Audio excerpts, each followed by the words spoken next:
بسم الله الرحمن الرحيم. الرحمن علم القرآن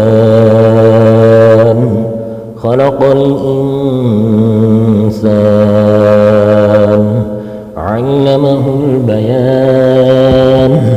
الشمس والقمر بحسبان والنجم والشجر يسجدان والسماء رفعها ووضع الميزان ألا تطغوا في الميزان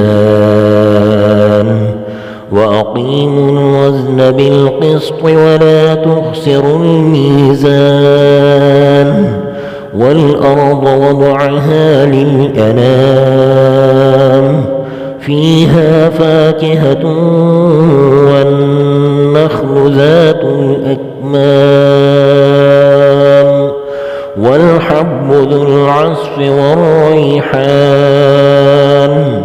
فبأي آلاء ربكما تكذبان خلق الإنسان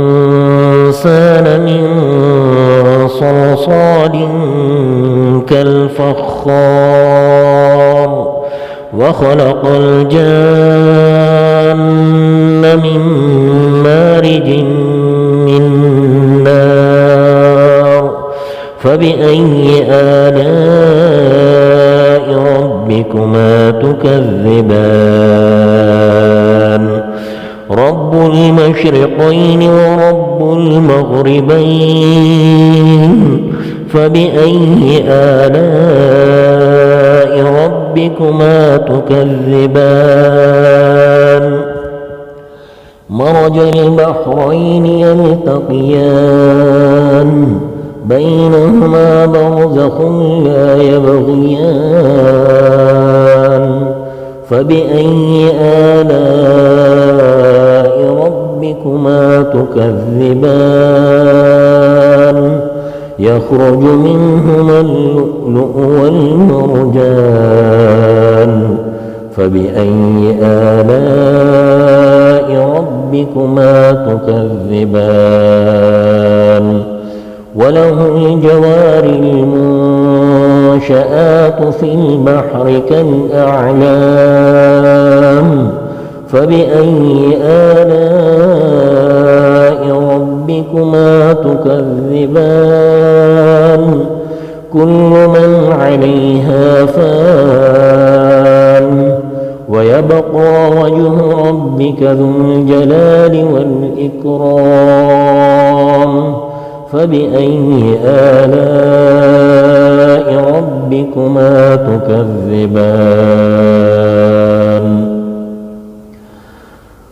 كل من عليها فان ويبقى وجه ربك ذو الجلال والإكرام فبأي آلاء ربكما تكذبان يسأله من في السماوات والأرض كل يوم هو في شأن فبأي آلاء ربكما تكذبان سنفرغ لكم أيها الثقلان فبأي آلاء ربكما تكذبان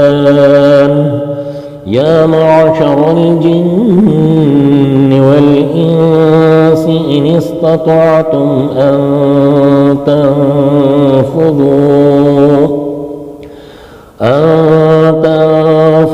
من أقطار السماوات والأرض فانفذوا لا تنفذون إلا بسلطان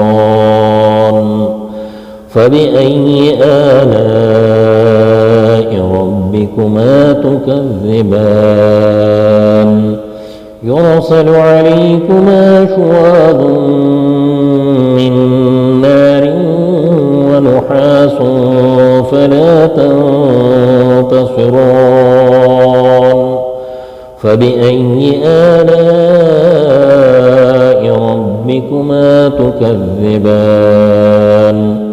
فإذا انشقت السماء فكانت وردة كالدهان فبأي آلاء ربكما تكذبان فيومئذ لا يسأل عن ذنبه إنس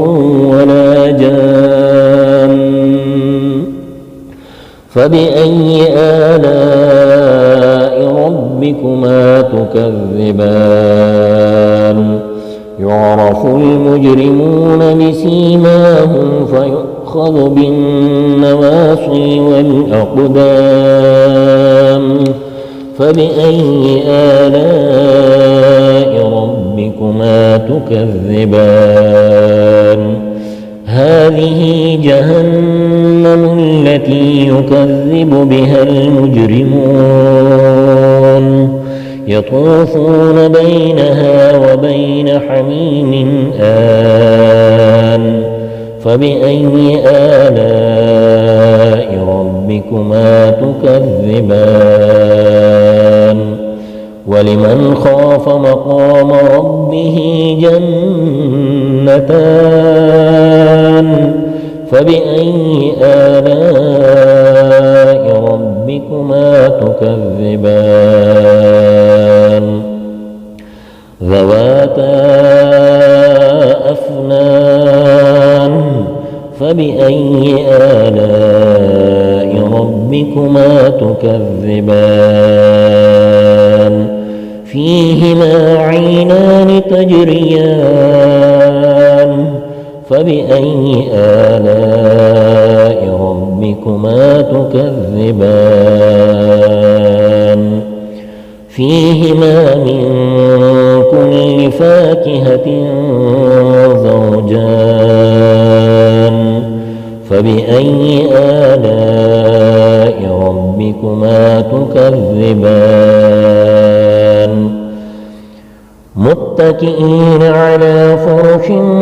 بطائنها من استبرق وجنى الجنتين دان فبأي آلاء ربكما تكذبان فيهن قاصرات الطرف لم يطمثهن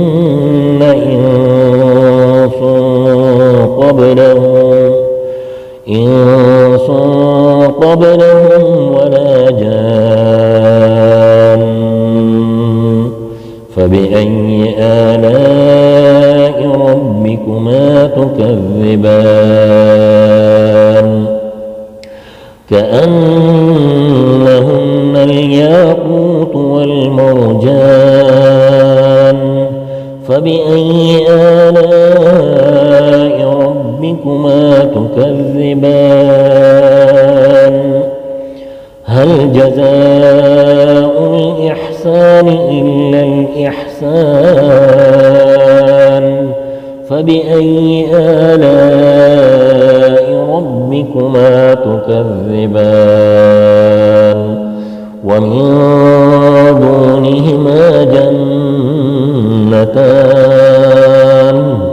فبأي آلاء ربكما تكذبان مدهامتان فبأي آلاء ربكما تكذبان فيهما عينان نضاختان فبأي آلاء ربكما تكذبان فيهما فاكهة ونخل ورمان فبأي آلاء ربكما تكذبان